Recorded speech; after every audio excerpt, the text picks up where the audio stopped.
akhirnya menjadilah otak. Sama otak kita dengan otaknya kambing, otaknya sapi, sama tugasnya adalah. Nah, pada perkembangannya, misalnya sama-sama binatang menyusu, misalkan kelelawar itu berbeda perjalanannya. Meskipun kita satu nenek moyang, gitu ya. 65 juta tahun yang lalu kita itu berbagi nenek moyang yang sama dengan kelelawar. 65 juta tahun yang lalu. Jadi nenek moyang kita antara kelelawar, kita manusia, terus kemudian dolphin, paus itu, sapi, itu kita punya nenek moyang yang sama. 65 juta tahun yang lalu itu sama, gitu ya. Jadi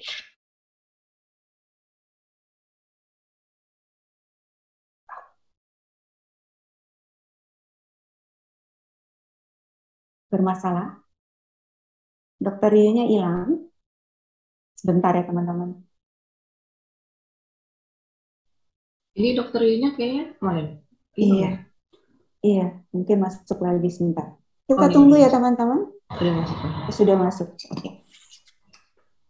Ya, halo. Ya.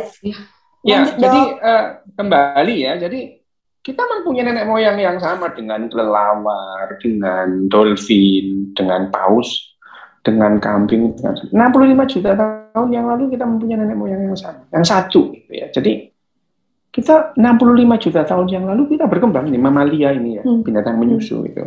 Sampai akhirnya ada binatang yang sangat mengandalkan hidupnya dengan kepekaan mendengar, gitu ya. Kelelawar misalnya, ya. Kepekaan mendengar. Jauh kita, kepekaan kita mendengar kalah jauh dengan yang namanya kelelawar. Ada binatang-binatang yang sangat mengandalkan penciuman untuk bertahan hidup, seperti anjing gitu ya. Kita kalah jauh ya. Nah, ada yang binatang-binatang yang akhirnya mengandalkan kehidupannya dengan penglihatan, termasuk manusia gitu ya, dengan penglihatan. Nah, masing-masing bergerak ke arah evolusi yang berbeda. Nah, sampai 3.000 atau paling lama 5.000 tahun yang lalu, kita ini buta huruf. Manusia ini buta huruf, nggak kenal huruf. Gitu ya. Ya, sekitar 3.500 tahun yang lalu baru ada huruf yang namanya kuniform atau huruf paku yang ada di Sumeria. Gitu. Orang mulai menulis itu. Nah, menulis itu untuk apa sebetulnya kalau awalnya itu? Untuk mencatat hutangnya orang, gitu ya. Jadi orang pertama kali nulis itu masalah duit, gitu. masalah utang piutang, ya, masalah utang piutang, dan orang yang pertama kali ditulis. Jadi kalau kita sekarang melihat tulisan tertua, tablet itu disebut tablet itu karena dibuat dari tanah liat terus kemudian dibuat bentuk paku, kuniform itu. Itu orang yang pertama tercatat itu bukan seorang raja, bukan seorang pendeta, tapi pedagang. Iya, tapi juru tagih, gitu, abang kredit, gitu. Iya, jadi yang tercatat itu dari Sumeria itu namanya Kushem, gitu ya. Kushem. Jadi Kushem jadi dia mencatat telah mempunyai hutang sekian kepada kerajaan sekian yang belum dibayar, tertanda Kushem. Jadi orang yang pertama kali tercatat dalam sejarah ini sebetulnya ya itu tadi, orang bukan raja, bukan. Itu pertama kali kita mengenal yang namanya tulis abjad ya, abjad. Nah, abjad atau huruf itu ya berupa kuniform. Kalau kuniform itu ditata, itu akhirnya huruf per huruf itu bukan berbentuk sebuah ejaan A, I, U, E, O, babi, bu, bukan, tapi itu berupa satu kata, satu huruf itu satu kata. Nah, kalau memperhatikan ini ya artinya memang otak kita memang sebetulnya pada saat lahir tidak dirancang untuk mengenali huruf itu. Karena buatan manusia ya, huruf buatan tidak manusia. Dirancang, ya, itu tidak dirancang. Alam semesta. Jadi otak kita belum berevolusi untuk merekam jejak dalam otak kita itu yang namanya huruf. Makanya tidak ada orang pun yang terlahir dengan kemampuan membaca, nggak ada. Nggak ada. Manusia itu terlahir sama. Bahasa juga begitu ya. Bahasa itu tidak ada manusia yang kemudian lahir itu terus bisa membaca puisi, nggak ada gitu. Nyanyi pun nggak ada. Nggak ada. Biasanya bisanya ya oe-oe gitu. Itu bahasa universal. Nangis itu oe-oe. Nggak ada. Tidak ada satupun manusia yang terlahir dengan kemampuan berbahasa. Tidak ada gitu ya. Tidak ada. Jadi kemampuan berbahasa itu kita dapatkan dengan berikutnya pada saat kita sudah mulai lahir, terus kemudian berinteraksi, belajar berinteraksi, belajar berbahasa. Jadi tidak ada satu orang pun yang juga mengenali hitungan gitu. Jadi sebetulnya yang namanya menghitung, membaca itu hal yang baru dalam kebudayaan kita. Itu setelah ada kebudayaan, sebelum ada peradaban kita nggak bakal kenal itu semua. Gitu. Nah, ngomong-ngomong soal membaca, gitu ya. Ngomong-ngomong soal membaca, gitu. Jadi kalau membaca itu apa yang terjadi di otak kita dengan membaca, gitu. Apa sih? Kita mengenali bacaan itu apa? Sebetulnya yang namanya bacaan atau abjad atau huruf itu adalah konsekuensi karena kita bisa berbahasa gitu. Setelah kita berbahasa, kalau kita berbahasa itu kan kita merekam segala sesuatu dengan kata-kata yang kita simpan di memori kita. Ya. Jadi apa yang terjadi dengan nenek kita atau buyut kita, itu kita rekam. Cerita. Jadi cerita itu kita rekam dari orang tua kita. Orang tua saya bercerita tentang orang tuanya. Yang saya tidak tahu, saya rekam di ingatan saya, dan itu saya ungkapkan lagi. Itu adalah perkembangan bahasa selama kira-kira 200 sampai 250 ribu tahun. Manusia yang tadinya nggak kenal bahasa, akhirnya bisa berbahasa macam-macam. Nah, pada saat kita punya peradaban, gitu, kita utang piutang, gitu, kita memerlukan sesuatu yang baru. Iya, kita memerlukan. Nggak bisa kalau misalkan ditanya kepala suku, sini kamu bendahara, berapa utangnya orang sak gini banyak? Kalau bingung kan, ya meskipun waktu itu tentu saja, most likely kemungkinan besar kepala suku atau kepala kampung mencari orang yang ingatannya kuat itu. Ingatannya kuat, berapa orangnya?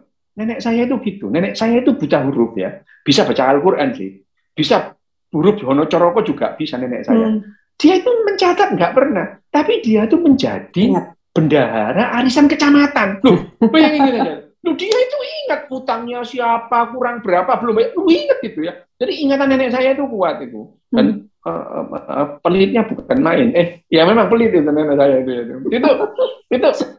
Itu dia ingatannya kuat. Nah, kemungkinan besar orang-orang seperti nenek saya itu akan dipergunakan oleh kepala suku atau kepala kampung di zaman dulu itu untuk mengingat hutan itu. Tapi ya ingatan manusia sangat gampang digeser, sangat gampang berubah.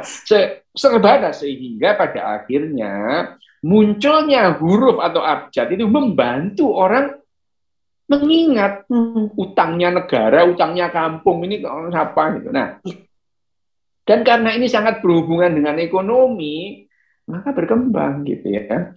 Berkembang, akhirnya menjadilah bacaan. Tapi sekarang itu baru itu ya.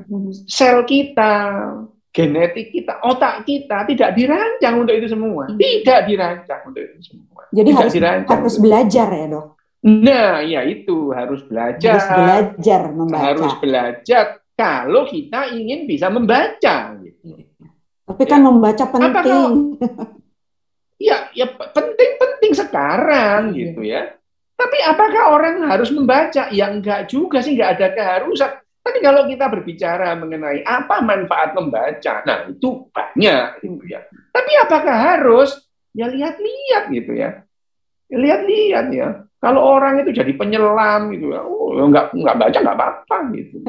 Ya, tapi ini saya berbicara secara ontologis ya, bukan epistemologis. Kalau saya ngomong epistemologis itu adalah ngomong bagaimana harusnya. Gitu.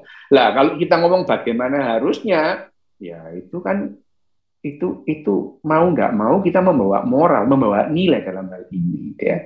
Secara ontologis saya menjelaskan tadi secara ontologis bagaimana manusia itu mengenali mengenali abjad atau mencari huruf. Nah, apa yang terjadi di otak kita pada saat kita memulai belajar membaca itu? Belajar membaca. Sebelum kita belajar membaca, kita mengenal dulu yang namanya bahasa. Ya, orang tua kita saling berteriak gitu ya.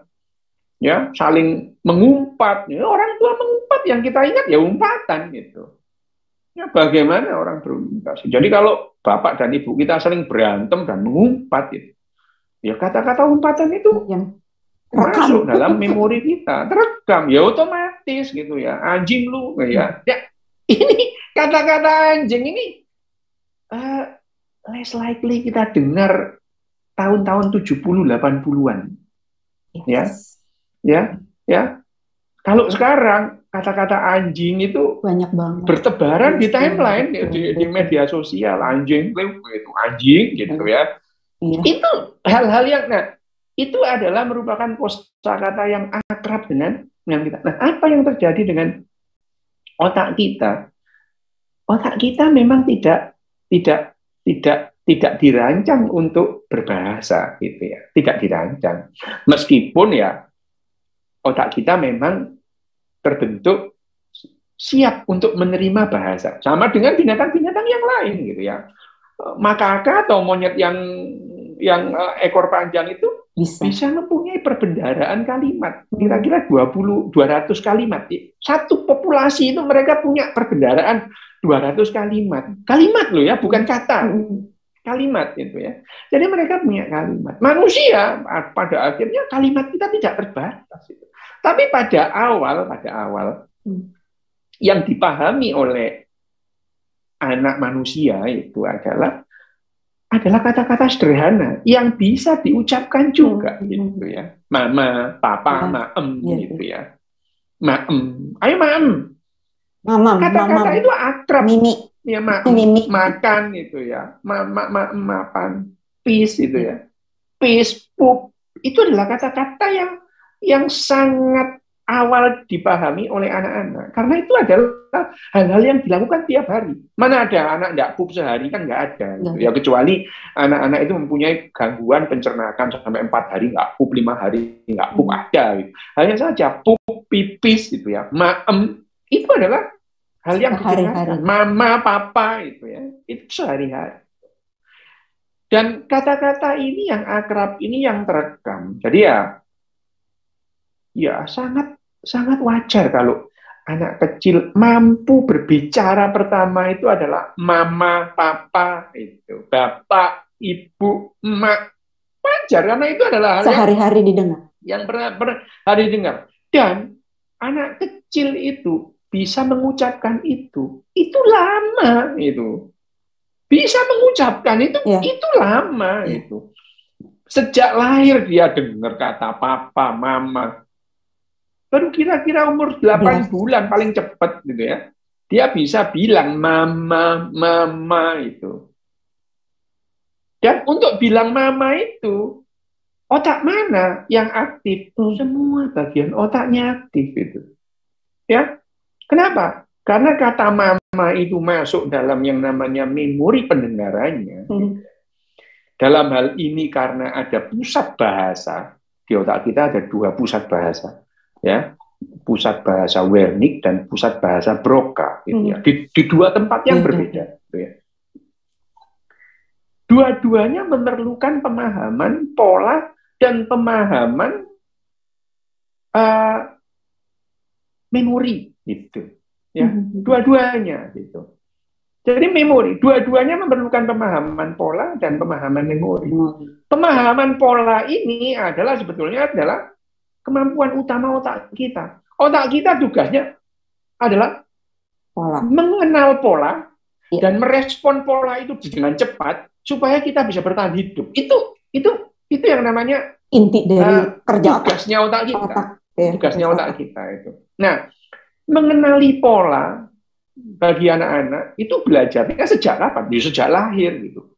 Dia mengenali pola orang tuanya, muka orang tuanya, gitu ya. Mengenali pola, gitu. Meskipun pada dasarnya anak kecil nggak ada yang ingat. Gitu. Mbak Rosi ingat umur berapa? yang pertama kali diingat, misalnya? Sampai sekarang ingat kurang lebih umur 5 tahun.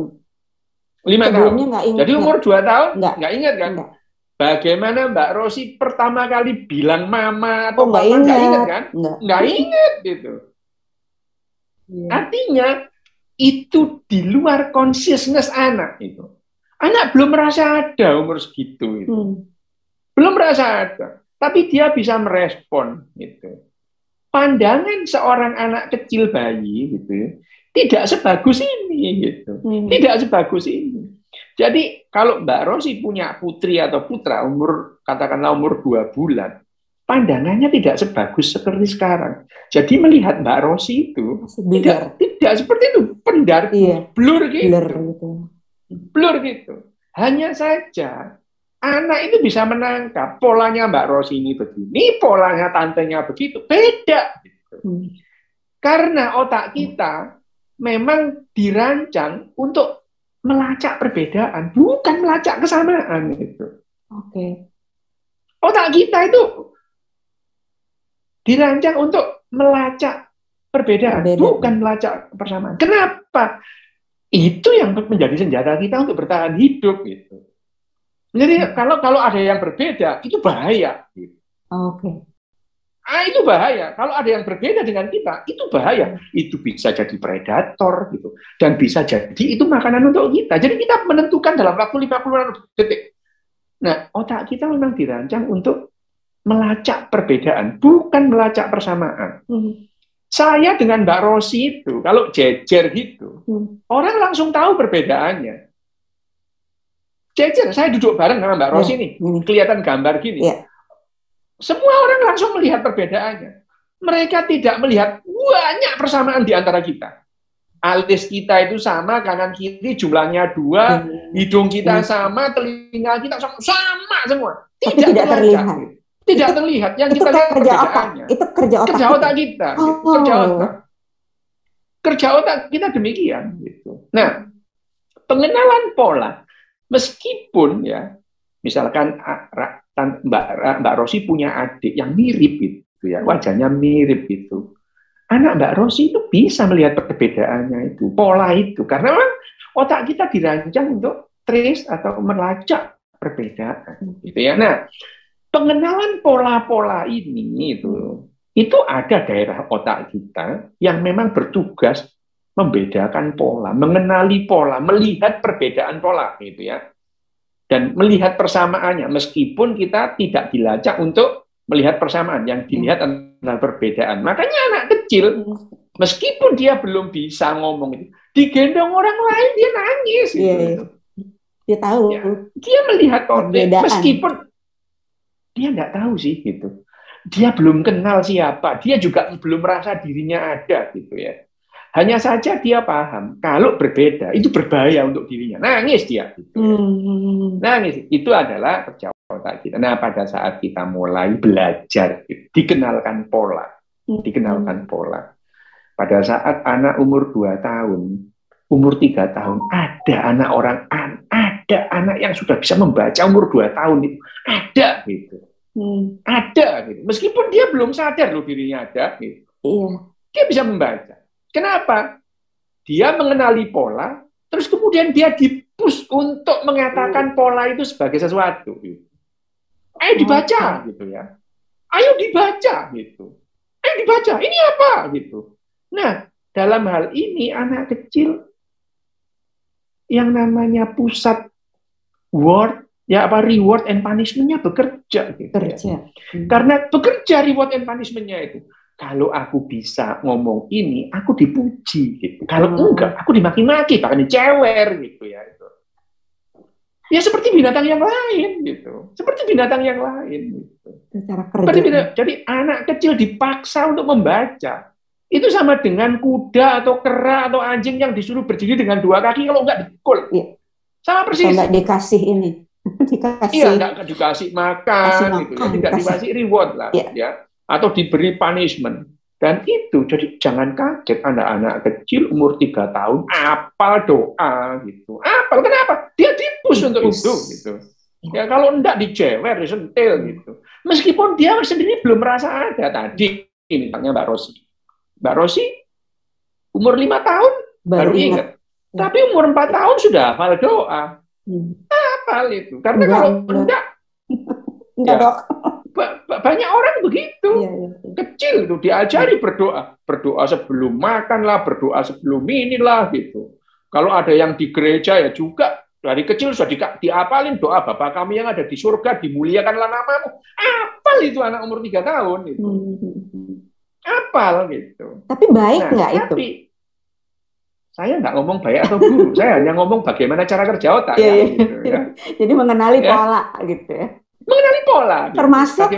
Termasuk ketika kita mengajar, memperkenalkan huruf, itu juga pola. Sama gitu. Bahwa kita mengenalkan huruf pada dasarnya kita mengenalkan pola gitu ya. Mengenalkan pola. Pada saat kita membaca. Matematika juga pola ya. Sama gitu. Ada otak kita yang mengenali pola gitu ya. Berbeda kan?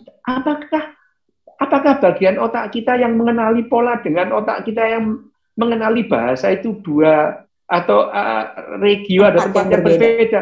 Emang berbeda gitu. Memang berbeda gitu. Kenapa? Bahasa itu ada pusat bahasa gitu ya. Pusat bahasa.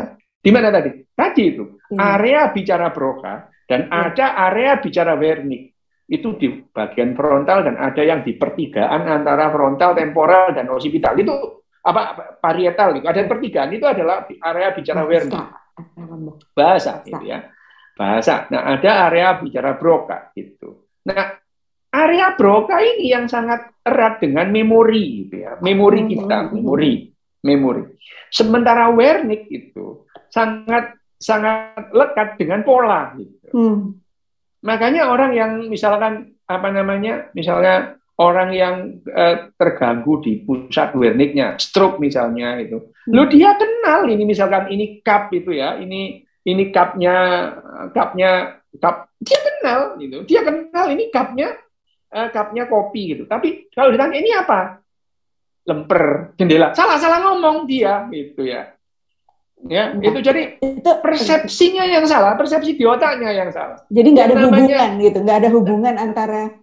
Bukan, dia mengenali persepsinya itu salah. Dia tahu ini yang namanya afasia sensorik gitu. Jadi dia mengenali tapi begitu ngomong dia salah gitu.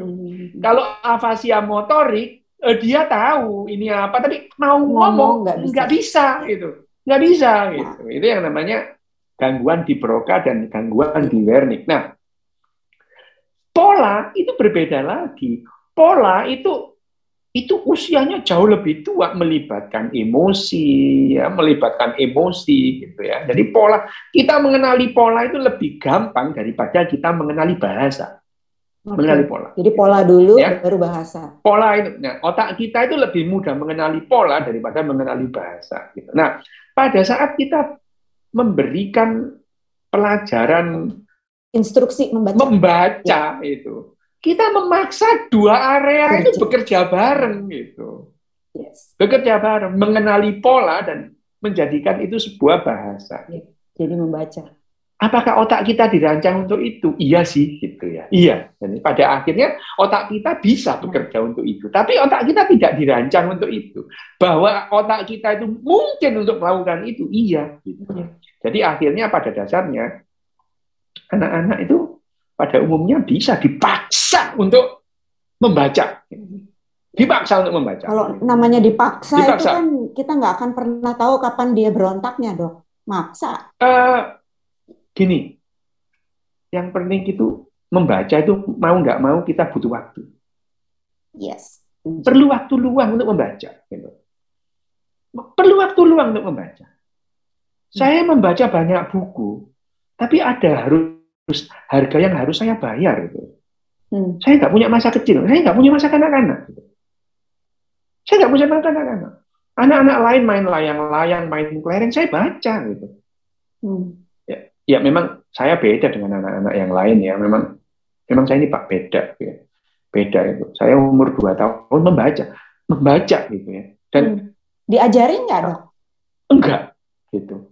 Saya tidak suka kalau ada orang membaca, gitu. Membacakan untuk saya nggak suka. Gitu. Baca sendiri, gitu. Baca sendiri. Terlalu lamban, gitu ya. Misalkan orang membaca, saya baca, gitu. Orang mempunyai, misalkan orang membacakan buku bagi saya lambat banget, gitu ya, lambat. Gitu. Kecepatan membaca dengan kata-kata berapa sih, gitu ya? Misalkan membacakan satu buku, mana, saya baca, gitu. Dalam waktu pendek saya habis satu buku dan saya paham, gitu ya. Itu beda, gitu. Itu beda. Karena memang otak saya koslet dari kecil, gitu ya. Dari kecil koslet sudah, gitu. Beda dengan orang lain. Tapi pada umumnya, tidak seperti saya. Tidak seperti saya. Ada proses ya. Ada. Pada umumnya anak itu pada saat dia disuruh membaca, otaknya itu dipaksa. Ada rasa tidak nyaman pada anak yang dipaksa membaca. Tidak paksa. Nah, tidak paksa. Kalau ditanya sekarang ya, bagaimana neuroscience memahami itu semua gitu sekarang itu. Kira-kira kapan anak itu siap membaca. Otak kita itu siap untuk membaca? Umur 9 tahun gitu. Oke. 9 tahun gitu ya. Kapan anak itu dikenalkan atau ya dipaksa ya, dalam artian dikenalkan dikenalkan huruf, untuk menghitung, angka gitu. Menghitung, ya. Mbak membaca bukan. Kalau dikenalkan lambang itu boleh, dari kecil, boleh ya dari kecil. Boleh, tapi tidak dipaksa membaca, gitu ya. Tidak dipaksa membaca. Gitu. Kapan? Itu ya 9 tahun gitu. 9 tahun itu otak manusia itu lengkap bagaimana dia memahami pola dan menggabung antara pola itu dengan bahasa gitu ya. Itu 9 tahun. Gitu. Karena yang namanya membaca, berhitung, menulis, yaitu tadi bagaimana memadukan yang namanya pola dengan bahasa. Karena yang namanya membaca kan bahasa yang dikenal. Iya. Gitu ya. Matematika sebenarnya juga bahasa hitung-hitungan gitu ya. Satu, bagaimana yang namanya kata satu itu kalau ditulis itu SATU menjadi satu lambang gitu. Satu itu untuk menyederhanakan itu juga harus mempunyai kemampuan bahasa. Dan menunjukkan pola. Nah, di sini kita sebetulnya secara neuroscience kita paham ya. Kita sudah paham bagaimana sih anak itu diajari membaca, menghafal kecil itu. Sebetulnya otaknya dipaksa. Dipaksa. Gitu. Apakah ini baik atau buruk? Loh, ini sudah kita lakukan ribuan tahun. Masa kita mengatakan ini buruk? Ya enggak itu. Karena apa? Ini kita lakukan selama ribuan tahun dan kita berujung sampai peradaban yang seperti sekarang ini.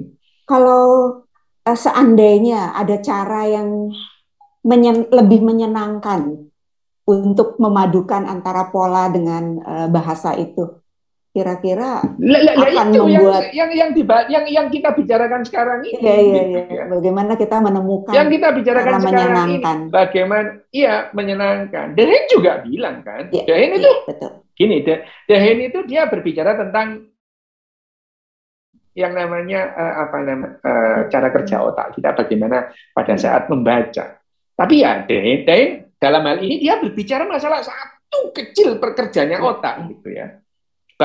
Bagaimana anak kalau dibacakan itu bagian otak mana yang itu dia nggak salah gitu. Benar. Tapi pada saat kita menyampaikan fakta ilmiah dalam bahasa populer, banyak yang kita reduksi gitu. Banyak yang kita reduksi. Mau nggak mau gitu.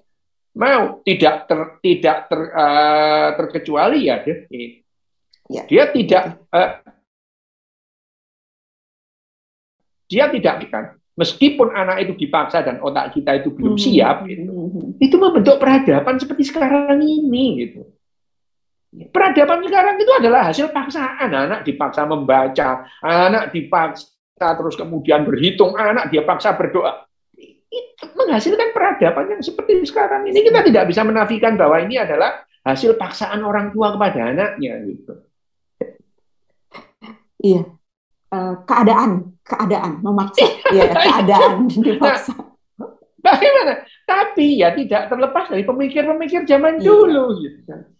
Pemikir-pemikir zaman dulu mengiyakan bahwa kita itu harus dipaksa. Plato itu kurang galak apa? Plato itu galaknya bukan main. Dia itu dalam bukunya yang berjudul Republik. Nah, ini kalau kita nggak baca kan nggak ngerti bagaimana Plato itu mempunyai konsep tentang kehidupan. Lah saya baca Republik itu umur 8 tahun. Ini memang saya ini terlalu dini membaca begituan itu. Umur 8 tahun saya baca bukunya Plato yang judulnya Republik ini. Bagaimana Plato mengharuskan, menurut Plato, anak kecil itu begitu lahir harus dipisahkan dari bapak dan ibu. Ya, gitu. Terus siapa? Negara, gitu. Betul. Sehingga anak itu akan merasa bapak ibunya adalah negara. Gitu. Jadi lu bayangin aja, lu galak banget lo Plato itu dalam hal ini itu. Wow, dan orang yang misalnya pandai berhitung, gitu ya. Pandai berhitung, dia membedakan antara orang yang pandai berhitung dan pandai berkelahi. Dipisahkan, gitu ya. Orang yang pandai matematika dan berantem itu dipisahkan. Kalau ada orang yang pandai berantem dan pandai matematika, itu nanti mereka itu adalah orang yang berhak belajar filsafat. Loh, gitu. Itu katanya. Dan jangan lupa Plato itu adalah meracuni. Ya, kalau tidak bisa dimeracuni, itu Plato itu meresap dalam segala macam, mewarnai pengetahuan kita sekarang. Gitu. Esensialisme Plato itu mewarnai otak kita dalam bagaimana bahasa dikenalkan, bagaimana cara hidup kita dikenalkan. Itu semua itu esensialisme Plato sudah masuk ke dalam hidup kita sehari-hari gitu. Budaya. Jadi kita itu, ya iya jelas budaya. Plato itu sangat bagaimana kita mengenali baik dan buruk itu konsepnya Plato gitu. Plato. Nah, dalam hal ini kita dikenalkan mengenai konsep baik dan buruk berasal dari esensialisme Plato yang sebetulnya dia ngarang-ngarangnya sih. Iya nggak apa-apa, tapi itu mewarnai kehidupan kita ribuan tahun. Ya, jadi kalau kita mengatakan itu nggak baik, itu memaksa anak, ini kalau kita ngomong baik dan buruk gitu. Faktanya kita sampai di sekarang seperti ini karena itu dengan yang seperti itu gitu. Jangan-jangan kalau kita nggak dipaksa gitu kita punah sudah sejak lama gitu. Atau sejarah ya berjalan berbeda gitu. Tapi kalau idenya Mbak Rosi tadi bagaimana kita cara mengenalkan membaca lebih fun, menyenangkan, ya. Menyenangkan, fun itu tidak memaksa gitu. Tidak istilah juga tidak terintimidasi untuk membaca. Nah, ini konsepnya yang dikatakan Devin itu jadi masuk akal gitu. Hanya saja gitu ya. Hal-hal semacam ini tidak akrab dengan kehidupan kita sehari-hari gitu. Ya. Dengan kehidupan sehari-hari itu tidak akrab. Jadi kemampuan kita membaca selama ini dengan paksaan. Ya diwarnai dengan memaksaan gitu. Diwarnai dengan memaksaan dan itu berlangsung ribuan tahun gitu ya. Apakah kita ini bilang baik dan buruk? Ya dibilang buruk ya terserah. Faktanya ini membentuk peradaban kita sekarang gitu ya. Nah, tapi di negara-negara yang berbahagia gitu ya. Negara-negara yang berbahagia itu mereka sudah paham bahwa ini akan membuat anak jadi tidak bisa bekerja sama kalau dipaksa gitu ya. Sehingga di negara-negara yang berbahagia itu contohnya Finlandia, Denmark itu anak nggak dipaksa membaca sampai umur 9 tahun. Tidak ada ujian membaca, tidak ada ujian matematika sampai anak itu kelas 3 SD gitu ya. Jadi 9 tahun. Mungkin ya. Setelah 9 tahun itu sudah menemukan polanya gitu ya, Dok. Ya, betul. Ya, betul. Ya. Otak manusia itu pada saat umur 9 tahun itu dia bisa mengenali pola dengan lebih baik gitu ya. Dengan lebih baik dan memadukan itu dengan bahasa lebih baik. Kenapa? Karena otak manusia ini unik ini. Manusia ini unik. Pada saat lahir justru otak kita itu belum berkembang dengan optimal gitu. Optimalnya kapan? Optimalnya itu kira-kira umur 25-26 gitu. Optimal gitu ya. Optimal. Tapi dalam pengenalan bahasa dan kemudian otak kita itu menghubungkan antara pola dan bahasa terus membentuk satu istilahnya membentuk satu kesimpulan itu, mulainya itu sekitar umur 9 sampai 12 tahun. Katakanlah 9 tahun lah ya gitu. Anak itu bisa membaca dengan baik dan mengambil kesimpulan dengan baik. Karena yang dikenalkan, pola yang dikenalkan, terus kemudian pola yang dikenalkan dan mengambil kesimpulan yang berbeda itu akan memberikan sikap mental yang berbeda pada setiap orang, berbeda. Jadi yang tadi yang dikatakan Mbak Rosi tentang bagaimana kalau kita membacakan dengan itu, Dehin bilang itu membangkitkan empati. Iya, karena tidak memaksa anak gitu. Pada saat kita memaksa gitu, tumpul empatinya anak itu, menjadi tumpul gitu ya. Meskipun dalam kehidupan kita itu empati itu tidak diperlukan di awal kehidupan kita. Di awal kehidupan kita itu enggak. Justru kita itu harus curiga kepada orang asing. Gitu. Di awal kehidupan kita, kita harus curiga kepada orang asing. Gitu. Sehingga otak kita ya memang terlatih untuk melacak perbedaan. Orang asing harus dimusuhi. Bahaya, bisa mengambil makanan kita. Kelompok kita bisa kekurangan makanan. Loh, itu memang dibutuhkan di zaman kita berebut sumber daya. Nah, di zaman sekarang ini diperlukan kerjasama antar semua manusia. Gitu. Kemampuan otak melacak perbedaan itu justru harus ditumpulkan. Gitu. Dengan kolaborasi. Harus ditumpulkan itu. Harus ditumpulkan. Makanya empati kita itu semakin kuat kalau kemampuan kita melacak perbedaan itu ditumpulkan. Gitu.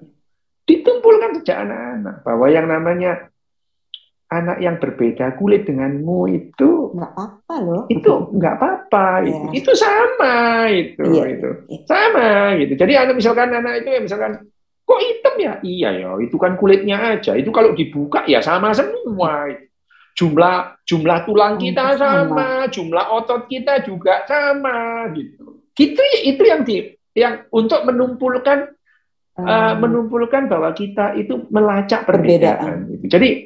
Jadi kalau dilihat kenapa otaknya anak itu terus kemudian lebih berempati, justru ditumpulkan itu kemampuan atau bakat melihat perbedaannya itu ditumpulkan karena lebih banyak persamaannya dalam diri kita dengan orang lain ketimbang perbedaan. Itu yang tadi kalau kenapa bahwa yang namanya anak itu kalau dikenalkan membaca dengan itu tadi, membaca dengan nyaring ya, nyaring itu tidak dipaksa. Ini apa? Asal. Cuman denger aja gitu dong. Ya, asu. Itu adalah dipaksa sebetulnya. Tapi kalau misalkan waktu tidur telah tiba, gitu ya, waktu tidur telah tiba, gitu ya. Loreng mencuci mulut sambil menggosok gigi. Itu adalah bukunya anak saya itu ya tentang loreng gitu ya. Itu bukunya anak saya saya bacakan kenceng memang gitu. Karena saya waktu itu udah paham. Alah anak kecil enggak usah diajari membaca. Hanya saja ya anak saya itu ya terus TK-nya udah dipaksa di sekolahnya. Ya, saya kan enggak, ya itu sekolahnya. Masa anak saya enggak saya sekolahin gitu. Masa saya protes sama gurunya? Ya enggak itu. Enggak, nah, itu yang enggak. Nah, itu yang membuat kita ya harus menerima konsekuensi gitu. Saya tidak sepaham, tapi lah yang namanya alam semesta ini jalan itu tidak mengikuti kemauan saya itu. Kita harus hidup berdampingan. Lah iya gitu ya. Manusia lain. Gitu. Bagaimana anak-anak sekolah di Indonesia itu diharuskan bisa membaca? Loh ya, gimana? Kalau anak kita nggak bisa membaca kan nggak sekolah jadinya gitu. Nah, ini ya jalan keluarnya ya jangan di sekolah di Indonesia deh misalnya gitu ya. Gitu. Misalnya gitu. Tapi bagaimana kita itu membaca dengan kenceng, seorang ibu membaca dengan kenceng gitu ya. Membaca dengan kenceng pada anak itu.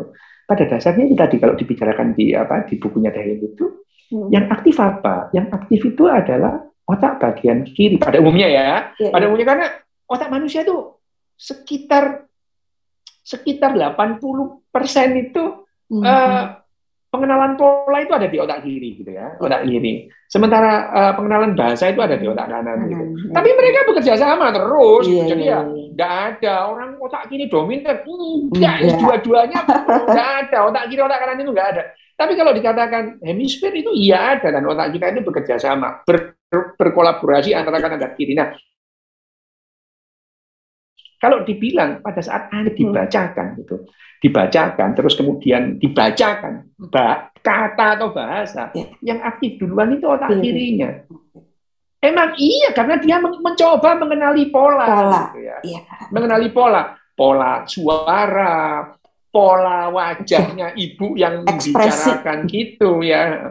Beberapa nanodetik kemudian diikuti oleh aktivitas otak sebelah kontralateralnya, pusat bahasanya gitu ya. Itu beberapa nanodetik kemudian. Kalau Dirin bilang letterbox ya, Dok? Iya benar, ya, itu letterbox. Jadi beberapa nanodetik kemudian, sekitar 50 sampai 100 nanodetik kemudian gitu. Itu mengaktifkan otak yang sebelah kontralateralnya. Dia mencoba memahami itu sebagai bahasa gitu ya, sebagai bahasa gitu. Itu yang terjadi di otak kita itu ya. Sederhana sih sebetulnya otak kita ini itu, tapi kita terlalu memandang terlalu rumit. Enggak lah. Memang kalau kita sekarang itu mencoba membuat algoritma di otak kita, ya rumit memang, tapi cara kerjanya itu sederhana sebetulnya. Enggak begitu ya. Iya. Kira-kira gitu ya, Mbak Rosi. Ini untuk Oke. Thank you. Ini ada kan 85% nih mengajukan pertanyaan nih, Dok. Tapi rasanya ada beberapa yang sudah terjawab di sini dari bincang-bincang kita yang pertama ini. Tapi mungkin ada satu yang menarik ya. Kira-kira bagaimana sih cara kita orang tua untuk memaksimalkan perkembangan otak anak melalui membaca? Nih orang tua tuh pengennya agak-agak instan gitu loh, Dok. Lah ya itu loh ya.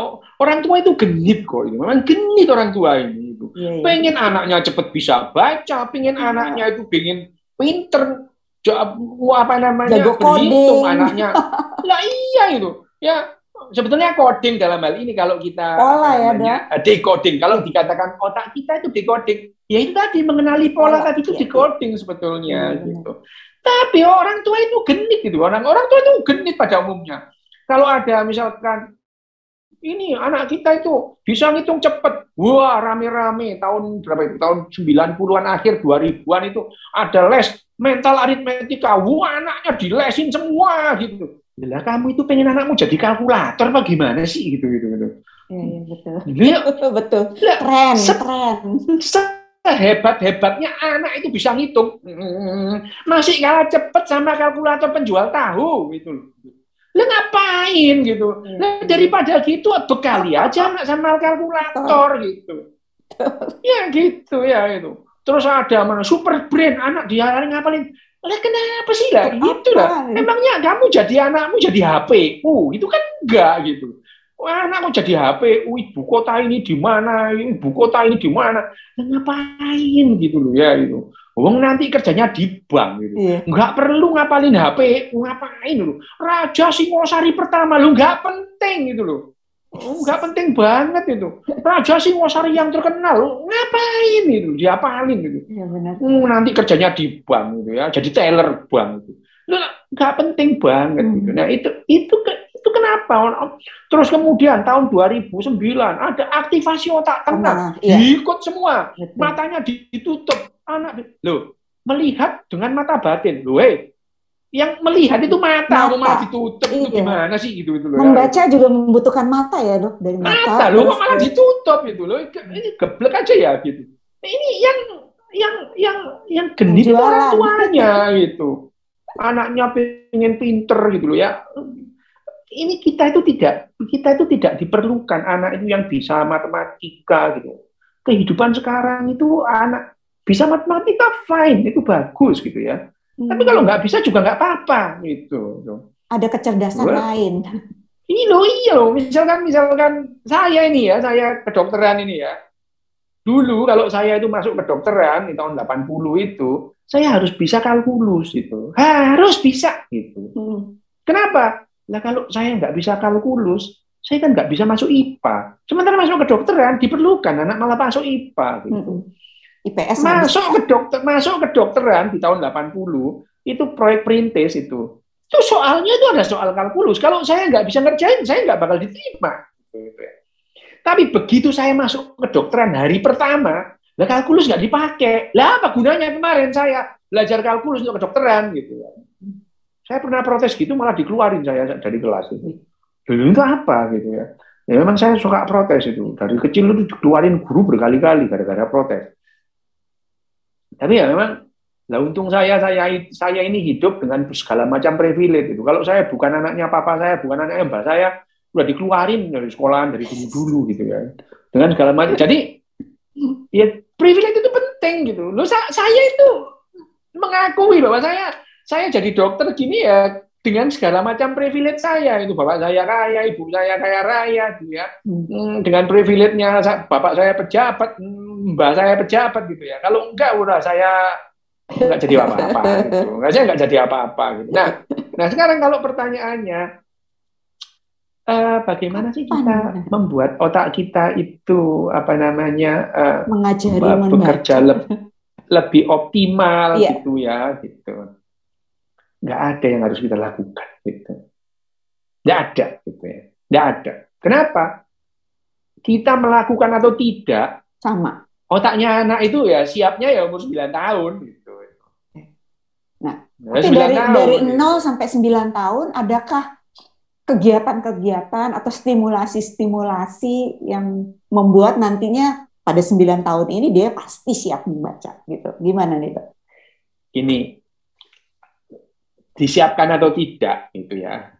Itu umur 9 tahun dia siap gitu ya. Kalau dulu misalkan zaman Hindia Belanda ada yang namanya sekolah rakyat. Lah sekolah SD mulai umur 9 tahun kok kakek saya itu. Iya. Ya itu. Lah apa kakek saya jadi goblok? Enggak, pinter dia jadi pimpinan pesantren gitu. Pinter gitu ya. Jadi sekolah rakyat gitu ya, SR. Kemudian kalau dulu zaman Hindia Belanda itu SMP namanya Mulung. Itu anaknya orang kaya-kaya aja. Ya. Apalagi sampai sekolah AMS, SMA AMS itu wah itu kalau itu yang coklat cuma satu kelas mungkin beberapa gelintir aja gitu. Yeah. Nah, tapi dalam hal ini kalau kita bagaimana sih cepat itu nggak ada yang bisa kita lakukan. Otak kita itu ya nggak bisa dipaksa gitu. Hanya saja kehidupan ini berbeda gitu ya. Kehidupan itu sudah berubah gitu ya. Tidak lagi seperti dulu pada saat kita dipacu untuk yang namanya berkompetisi gitu. Iya, dulu kita berkompetisi. Di zamannya dulu kita harus berkompetisi. Sumber daya itu sangat terbatas. Sehingga untuk bertahan hidup kita harus berkompetisi dengan yang lain. Nah, sekarang kehidupan berubah gitu. Sumber daya melimpah. Yang kita perlukan bagaimana berkolaborasi dengan yang lain. Jadi, Mbak Rosi, saya tidak mengatakan pendidikan di Indonesia itu kalah dengan di Jepang ini atau di Finlandia. Cuma berbeda gitu. Mereka menekankan kolaborasi, sementara di Indonesia kompetisi gitu. Sudah mulai kok, Dok. Berkolaborasi. Sudah mulai kok. Berkurang kompetisi. Ya enggak sih gitu. Enggak bakalan. Pendidikan itu bukan hanya sekolahan loh, Mbak Rosi ya. Iya. Pendidikan itu yang dilakukan oleh orang gitu. Pada saat anak dibilang ini, masa kamu doa gini aja nggak bisa itu loh, anak itu tetanggamu masih kecil sudah bisa berdoa, loh, mereka berkompetisi gitu ya. Pada saat anak itu diuji, dilakukan tes, pada dasarnya mereka berkompetisi gitu.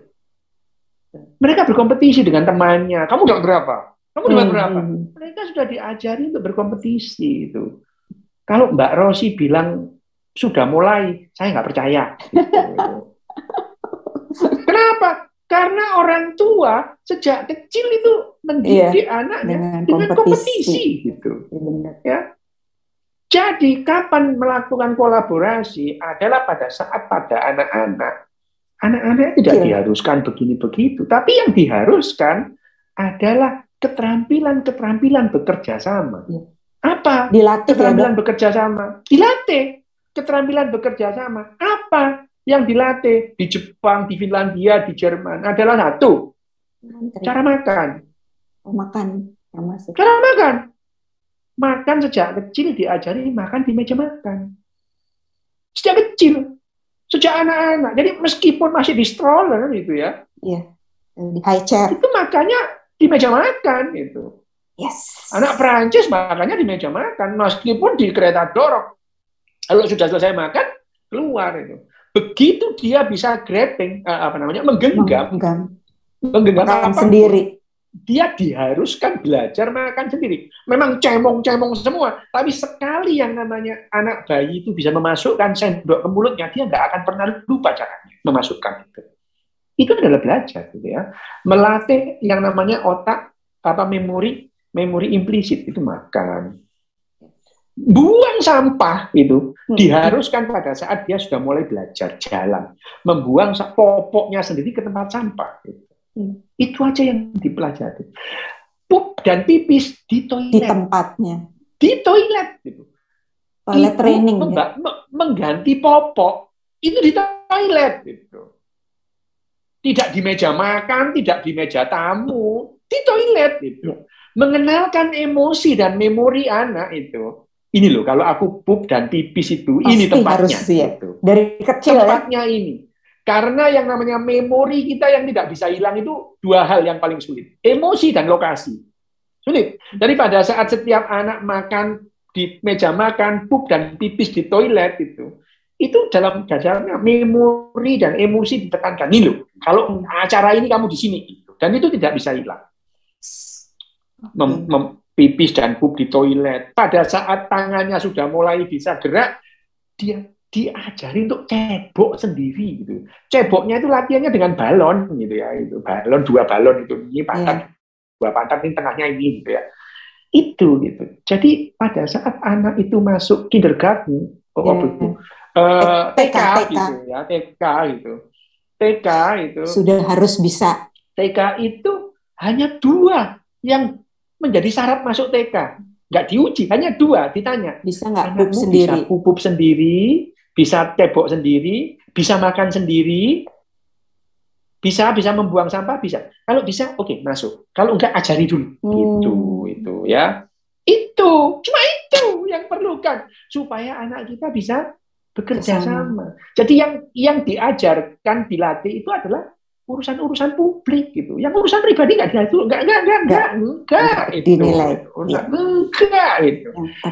Itu yang bisa kita lakukan supaya anak kita bisa lebih bekerja sama, supaya anak kita lebih siap untuk menumpulkan itu tadi, tracing terhadap perbedaan itu.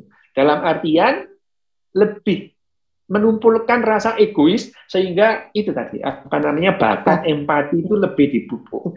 Sama dengan tadi itu, kalau kita membaca dengan kenceng, itu pada dasarnya itu tadi menumpulkan tracing kita.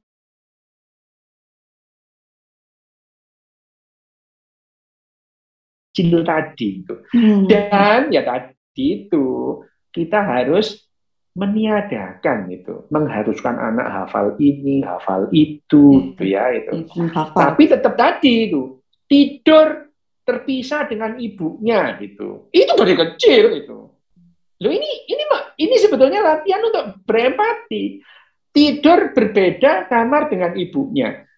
Ibunya itu begitu dia melahirkan di rumah sakit, dari awal yang namanya dokter, bidan, perawat itu ngasih tahu, nanti tidurnya dipisah ya sama ibu sama bapaknya. Nanti kalau anaknya malam-malam nangis, pastikan dia tidak kelaparan, tidak sakit, popoknya tidak basah. Kalau 3 ini enggak, ya udah tinggal tidur lagi. Jangan digendong. Begitu digendong, besok jam segitu nangis lagi dia. Gitu. Kalau nggak digendong, nggak diem. Gitu, ya. Jadi ya kita itu less likely, sangat kecil kemungkinan melihat anak Prancis, Finlandia itu tantrum gara-gara nggak dibeliin spread gitu, nggak ada. Nggak ada itu. Itu karena ulah kita sendiri gitu ya. Nah, itu kan hal-hal yang semacam itu yang bisa kita lakukan untuk mempersiapkan anak kita hidup di zaman sekarang. Apakah harus? Enggak sih, kalau sampai dengan gaya Indonesia ya sakarep mula. Tapi ya jangan tapi ya jangan terus merasa anak saya kok jadi tantrum gini lah, kau pilihanmu sendiri kok gitu ya.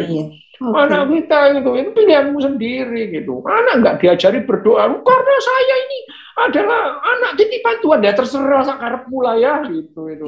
Pokoknya ya itu yang penting adalah terima konsekuensinya gitu.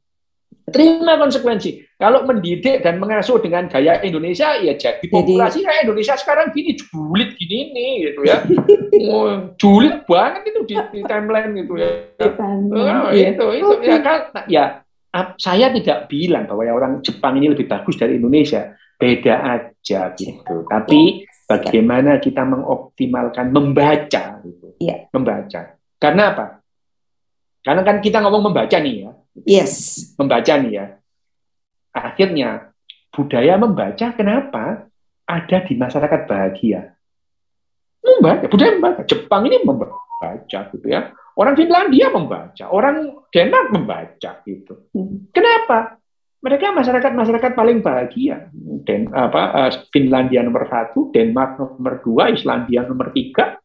Mereka adalah masyarakat yang berbahagia. Kenapa? Karena pada saat masyarakat berbahagia, mereka bisa bekerja sama secara efektif dan efisien.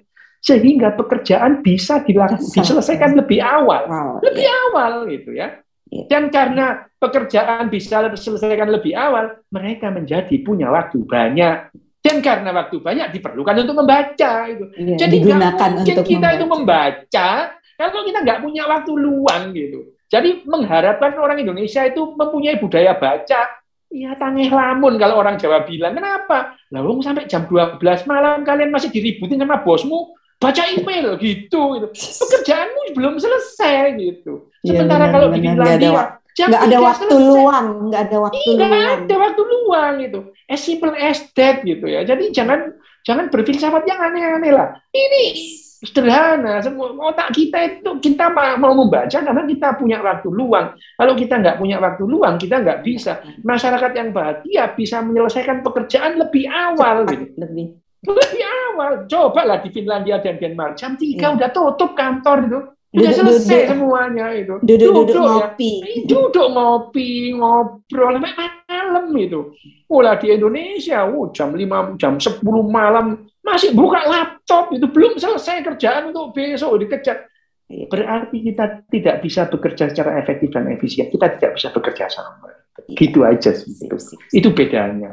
Apakah ini lebih baik? Ya ulah ya, terserah lah ya. Gitu. Oke dok, sekarang kita buka pertanyaan nih. Pasti udah banyak. Saya memberi kesempatan kepada 2 dulu. Tolong dibantu Maulin. Siapa yang mau bertanya kepada Dr. Ryu langsung? Yang ingin bertanya boleh raise hand ya? Yes. Sebelum nanti kita lanjutkan. Ada Mbak Dea.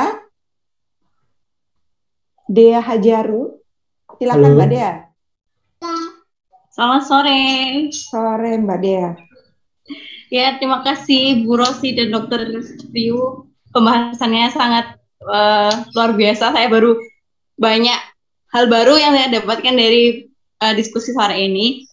Saya mau tanya Dok, terkait tadi kan kesiapan belajar membaca untuk anak-anak itu ternyata otak kita baru siap untuk mengenal pola dan mengkombinasikannya dengan bahasa itu di usia 9 tahun ya.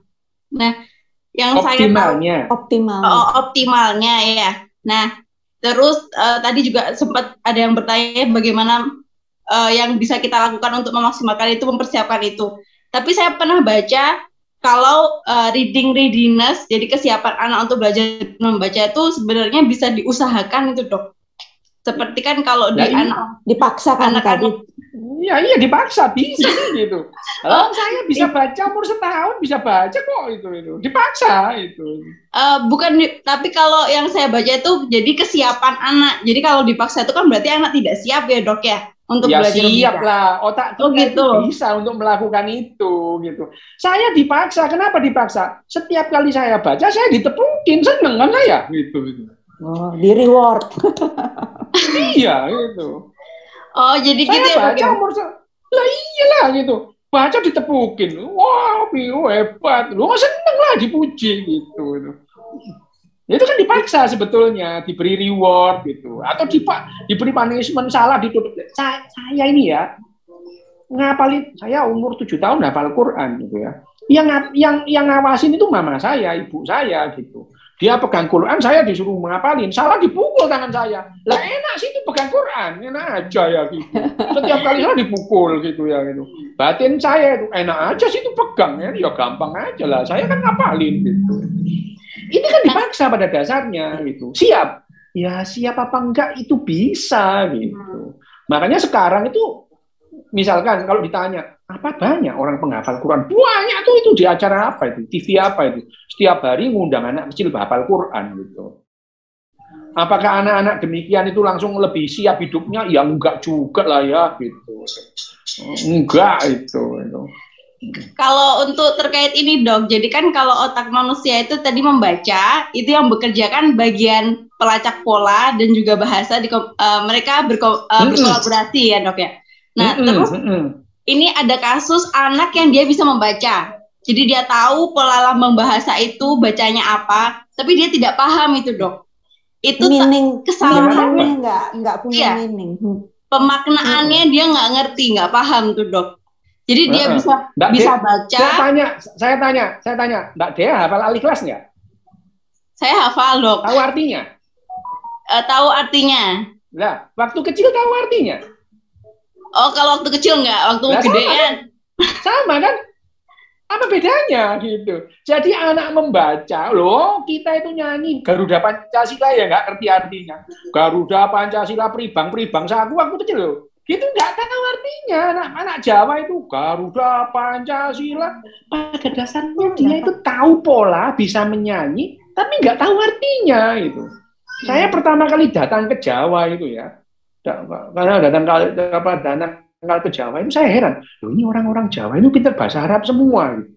Kenapa? Di Langgar sebelah saya itu nyanyi bahasa Arab gitu, nyanyi. Karena saya nggak pernah kenal lagu itu gitu ya, nyanyi bahasa Arab itu. Karena waktu itu saya nyampe Malang itu maghrib itu, sebelum maghrib itu ada waktu habis adzan itu ada orang nyanyi bahasa Arab. Kesan saya, ini orang Jawa itu pintar bahasa Arab. Kenapa? Itu nyanyi bahasa Arab. Lah ternyata nggak tahu artinya gitu ya. Robana ya Robana dolamna anfusana. Mereka nggak tahu artinya, tapi ya nyanyi aja tiap hari gitu itu. Sama dengan anak bisa mengenal pola, bisa membaca, tapi nggak paham artinya. Banyak gitu ya. Banyak itu, banyak, dan itu ya nggak apa-apa juga, sama aja sih Mbak itu ya. Jadi kalau apakah ini jadi anak itu jadi misalkan otaknya bisa baca, bisa ngerti tapi nggak tahu maknanya. Nah ya sampean sama dengan ngaji tartil itu ya, nggak tahu artinya gitu. Sampean baca Al-Baqarah, tahu artinya nggak tahu gitu. Sama aja itu. Kalau misalkan kasus tersebut terjadi di anak usia 9 tahun ke atas tuh, Dok, itu ada kesalahan di bagian apanya gitu, Dok? Nggak salah, nggak ada yang salah gitu. Anak umur 12 tahun misalnya ngaji, Bismillah, ma baca Quran, alif, lam, mim, dalikal, kitabul, lo nggak tahu artinya. Sama aja kan? Dia bisa baca Quran 30 juz bisa, tanpa tahu maknanya gitu. Apakah ini salah? Enggak sih gitu. Kehidupan kita yang memaksa orang harus berperilaku seperti itu gitu. Ya. Kehidupan kita, ya namanya kehidupan kita ini ya. Saya itu sering bilang tuh sama Mas Ical itu ya, itu ada Ical itu. Itu saya bilang ya, ini alam semesta ini ya bergerak itu tidak dengan menuruti karpe raimu gitu loh ya. Itu kan bukan menuruti kehendak kita, ada cara sendiri. Kita nggak suka ya nggak suka diterima gitu. Bahwa ada orang bisa membaca tanpa tahu maknanya, apa yang salah? Nggak ada yang salah karena kita dipaksa seperti itu gitu. Nggak ada yang salah Mbak. Otak kita salah? Nggak salah gitu. Otak kita itu malah itu cerdas itu, cerdas. Nggak setuju dok, kalau cerdas, kalau baca tapi nggak ngerti maknanya ya namanya nggak membaca. Ya. Loh, yang namanya kecerdasan itu bukan karena bisa membaca. Kecoa itu bukan bisa punya kecerdasan tanpa bisa membaca gitu. Jadi orang yang bisa membaca bukan berarti lebih cerdas daripada orang yang nggak bisa baca. Bukan, kecerdasan bukan itu. Kecerdasan emosi misalnya. Teman saya itu lebih cerdas secara emosi ketimbang saya waktu saya SMP, waktu saya SMA. Lebih cerdas dia gitu. Guru saya ngomong apa aja dia senengin sama guru. Saya mulai SMP, SMA, guru marah semua sama saya. Saya nggak cerdas dalam hal ini gitu. Saya udah paham sih waktu SMA ini. Semua orang kok marah sama aku ya? Kayaknya aku deh yang bermasalah. Tapi di mana ya masalahnya? Nggak ngerti gitu. Jadi dalam hal kecerdasan saya kalah cerdas. Dalam hal kognitif saya jago gitu ya. Pinter matematika, pinter fisika. Umur 12 tahun saya belajar kalkulus, tapi saya nggak cerdas secara emosi gitu ya. Jadi mereka cerdas gitu. Cerdas. Saya umur 12 tahun di tengah-tengah MTQ itu musabaqah tilawatil Quran, saya tutup kok turun saya dimaki-maki orang banyak, udah nggak mau lagi gitu. Nggak cerdas saya gitu. Meskipun saya hafal Quran, saya pinter qiraah gitu. Tapi saya nggak cerdas dalam hal ini gitu ya. Dan saya paham bahwa saya itu saya ini nggak cerdas secara emosi ya tahun 96. Setelah saya udah lulus dokter, udah jadi dokter bedah saraf gitu ya. Saya ini nggak cerdas tuh. Jadi saya harus melatih kecerdasan saya itu. Supaya saya bisa ngomong sekarang seperti saya ngomong sekarang ini. Dulu nggak bisa kayak gini. Saya lebih senang ngomong sama botol, sama kucing gitu. Itu kan nggak cerdas saya gitu ya. Meskipun saya itu ya jagoan matematika, jagoan fisika, jagoan biologi, baca bagi saya itu hal yang kecil gitu ya. Jadi, tapi saya nggak cerdas. Itu berbeda. Kemampuan membaca dengan kecerdasan itu dua hal yang berbeda. Oke. Satu lagi pertanyaan. Siapa ya? Mas Latif dari Cilegon, silakan. Halo, selamat sore, Dokter Yu. Suara saya jelas? Jelas Mas, jelas. Saya ingin bertanya dok terkait membaca buku bisa terutama membacakan nyaring gitu ya, bisa memperlambat terjadinya Alzheimer pada otak manusia. Nah itu bagaimana kaitannya dok dengan kinerja otak dengan hubungannya dengan membaca nyaring? Itu yang pertama. Terus yang kedua, bagaimana jika anak yang mengalami disleksia, dia sering ketukar-tukar gitu loh antara ya itu tadi ya tidak mengenal pola, sulit mengenal pola. Nah, itu aja dok. Terima kasih dok. Sebetulnya disleksia itu bukan kesulitan mengenal pola sih gitu. Saya juga disleksia ringan ya. Saya itu kesulitan membedakan kanan dan kiri itu sulit gitu. Sulit. Tapi kalau utara mana, selatan mana langsung bisa gitu ya. Tapi kalau misalkan di kanan sering kali bilang belok kanan gitu, mau saya belok kiri gitu itu. Bahkan pegang garpu sama sendok itu ketuker-tuker gitu ya. Itu ketuker-tuker gitu. Itu sebetulnya bukan kesulitan mengenali pola, tapi ya tadi pola itu kita terjemahkan kepada dalam perilaku kita sehari-hari dan ini pada kebiasaan orang aja sih gitu ya. Kebiasaan orang gitu. Padahal penting nggak sih? Ya nggak penting nggak penting sih gitu. Misalkan kemampuan membaca peta penting nggak sih? Iya, sekarang memang diperlukan karena kita. Tapi pada umumnya perempuan itu kesulitan membaca peta. Iya, memang begitu kerja otaknya itu. Membaca peta ya. Pada umumnya perempuan itu kesulitan membaca peta. Pada umumnya laki-laki itu cari kaos kaki di kamarnya nggak nemu itu. Nggak nemu karena itu dalam waktu 340 tahun itu laki-laki itu melatih navigasi jarak jauh, sementara perempuan itu jarak pendek gitu ya. Karena laki-laki itu harus berburu, harus cari, itu kemampuan navigasi jarak jauh. Perempuan itu jaga gua, jaga sarang, penjaga sarang dia. Makanya jangan heran kalau laki-laki itu cari dompetnya itu nggak ketemu, cari kunci di kamar nggak ketemu. Begitu ibunya datang, ini loh, makanya cari itu pakai mata, jangan pakai mulut gitu ya. Bukan gitu, karena ibunya itu ya pada umumnya. Tapi sekarang kemampuan baca peta perlu dilatih gitu sejak kecil. Karena apa? ya itu kita nyetir itu pakai Waze, pakai Google Map gitu. Jadi ya anak-anak sekarang karena dilatih dari kecil dia lebih menajamkan kemampuan itu sama. Menavigasi. Tapi apakah membaca itu istilahnya mencegah Alzheimer?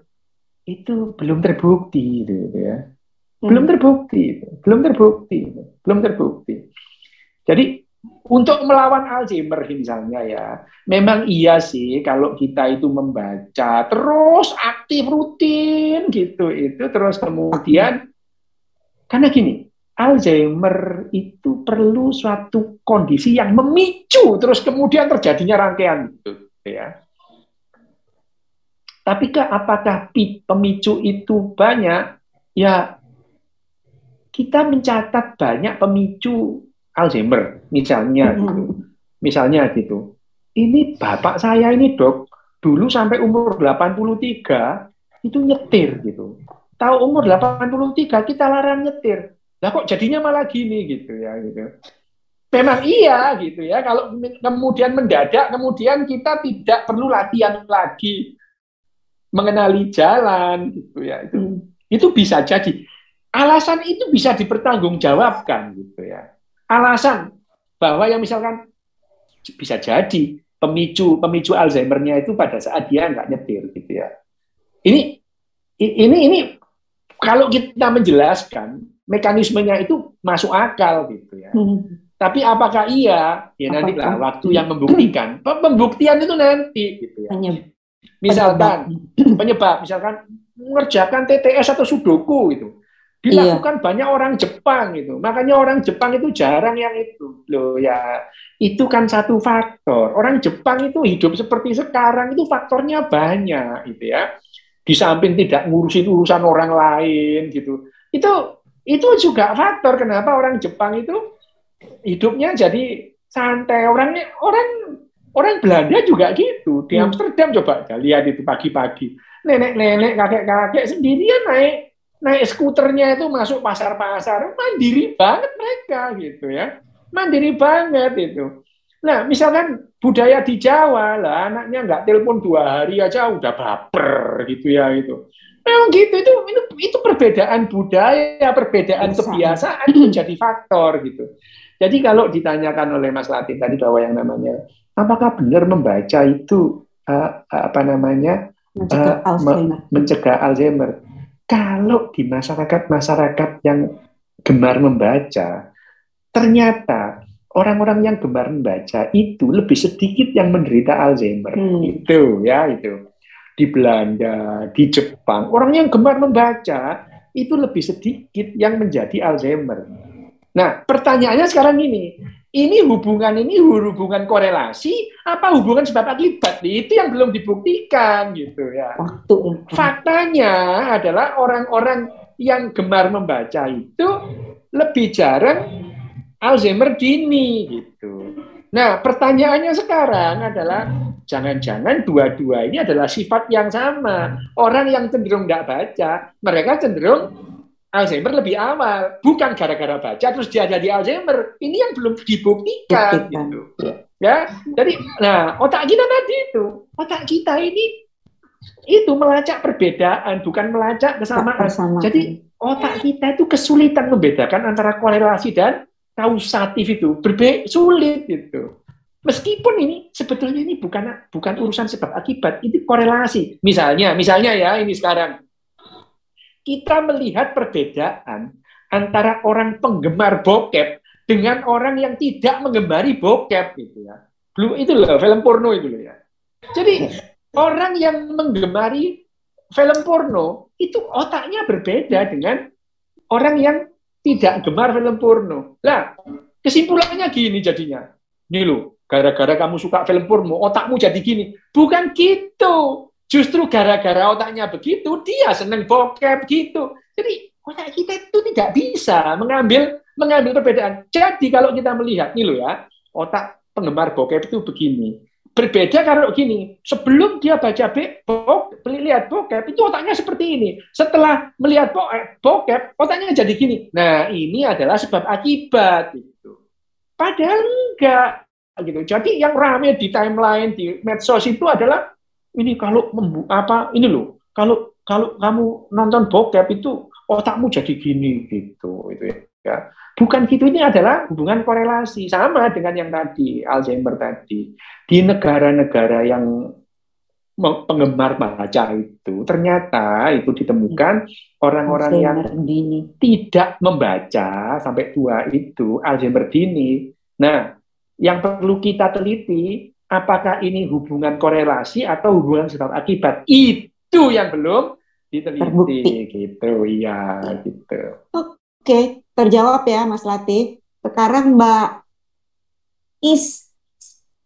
Zafura, silakan Mbak.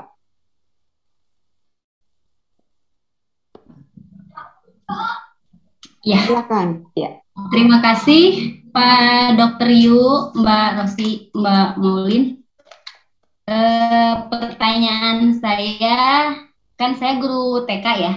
Jadi anak-anak itu biasanya lebih dirajakan oleh orang tuanya. Berbeda ketika saya mengajar anak SMA. Saya pernah mengajar anak SMA begitu. Jadi mereka orang tua ya tadi yang kata Pak Dokter sekarang itu. Tetapi mereka punya tuntutan, Bu harus diutamakan karena sedang masa keemasan. Apakah itu betul?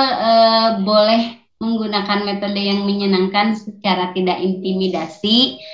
Jadi anak terkesan dijejali gitu. Saya sudah menerangkan bahwa itu tidak bagus ya, kasihan gitu.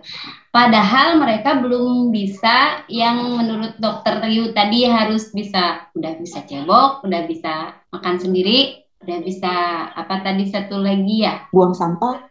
Ya, buang sampah. Nah itu. Padahal mereka belum bisa. Mereka itu lebih kita ajari toilet training.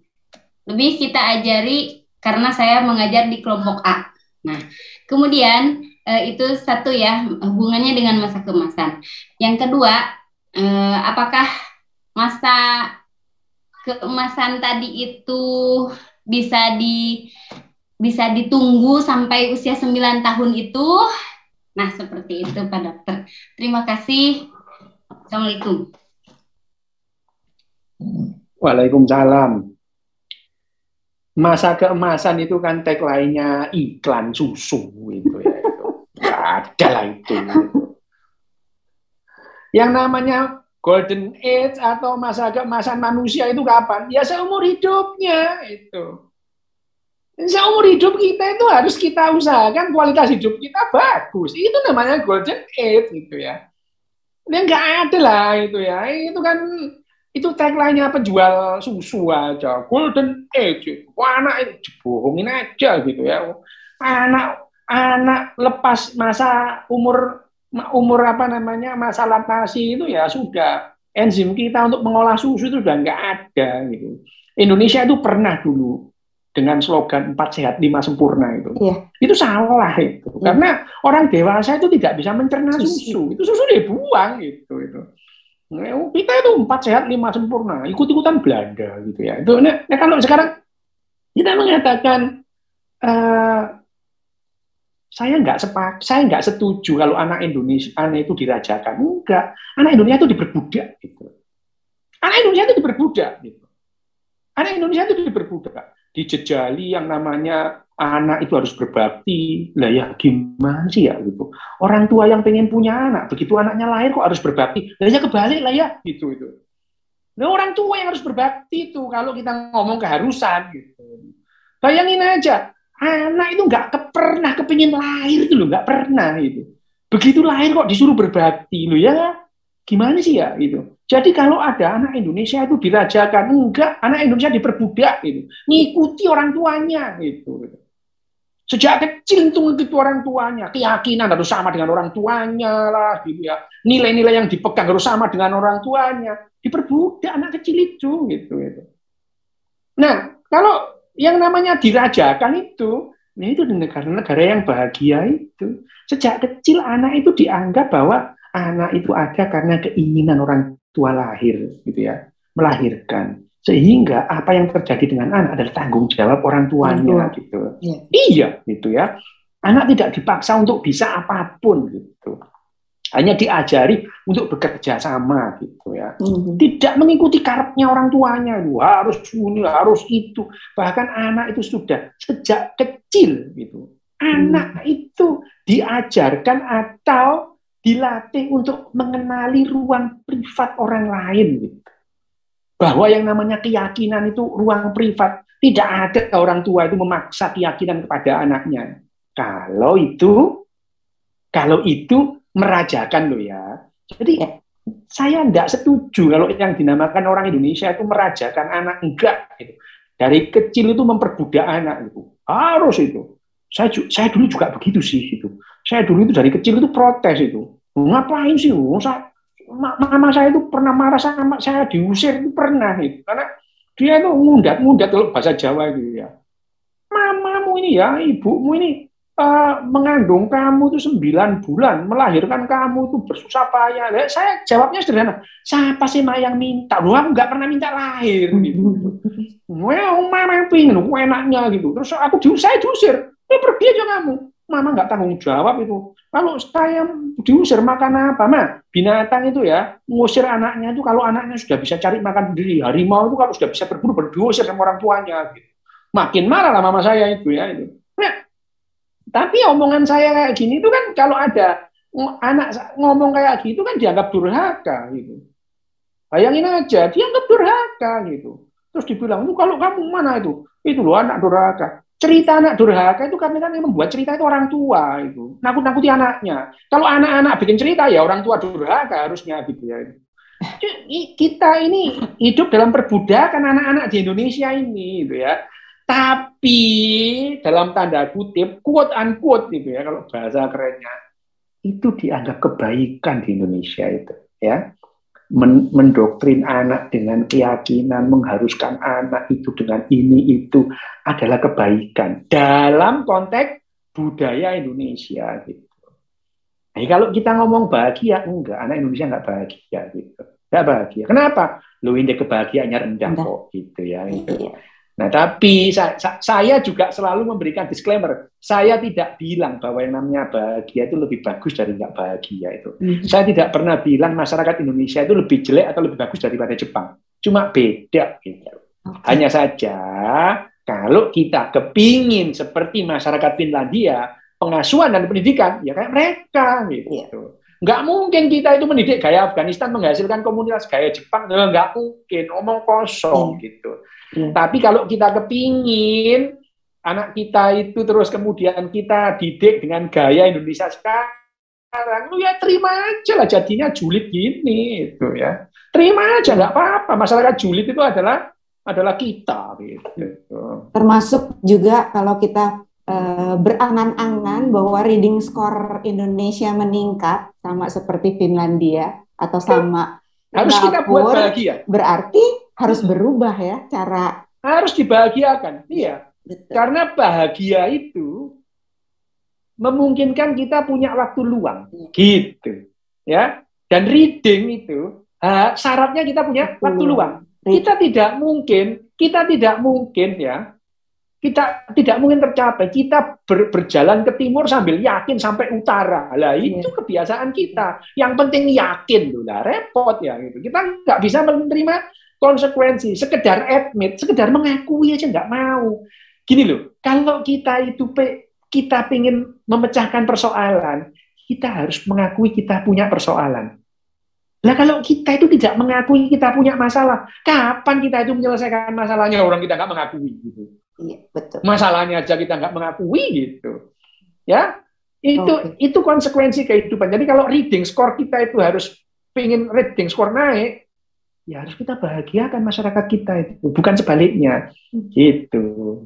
Jadi punya waktu untuk reading for pleasure, ya. Itu kan yang itu membuat reading for pleasure pada anak-anak dibacakan orang tuanya itu.